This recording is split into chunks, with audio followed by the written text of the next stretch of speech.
পবিত্র ঈদ উল আজহা উপলক্ষে দেশের ৭৪টি কারাগারে উৎসবমুখর পরিবেশে দিনটি উদযাপন করছেন প্রায় ৮২,০০০ বন্দী।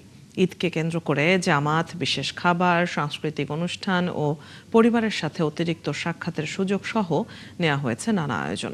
কেরানীগঞ্জ কেন্দ্রীয় কারাগারে থাকা বিভিন্ন আলোচিত মামলার ১৩০ জন বিশেষ বন্দীও এসব সুবিধা পেয়েছেন। সকাল ৮টায় বিভিন্ন কারাগারে ঈদের জামাত অনুষ্ঠিত হয় বলে জানিয়েছে কারা কর্তৃপক্ষ। জামাত শেষে বন্দীরা একে অপরের সাথে শুভেচ্ছা বিনিময় করেন। পরে তাদের জন্য পরিবেশন করা হয় পায়েস ও মুড়ি।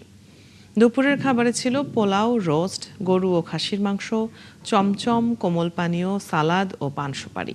রাতের খাবারে রাখা হয়েছে ভাত, রুই মাছ ভাজা ও আলুর দম। কারা অধিদপ্তর জানিয়েছে, বন্দীদের স্বজনদের জন্য বিশেষ ব্যবস্থা রাখা হয়েছে। দর্শনার্থীদের জন্য ফ্রি জুস কর্নার, শিশুদের জন্য চকলেট ও চিপস বিতরণ করা হচ্ছে। এছাড়া বন্দীদের পরিবারের সদস্যদের সাথে অতিরিক্ত সাক্ষাৎ ও কথা বলার সুযোগ দেওয়া হয়েছে।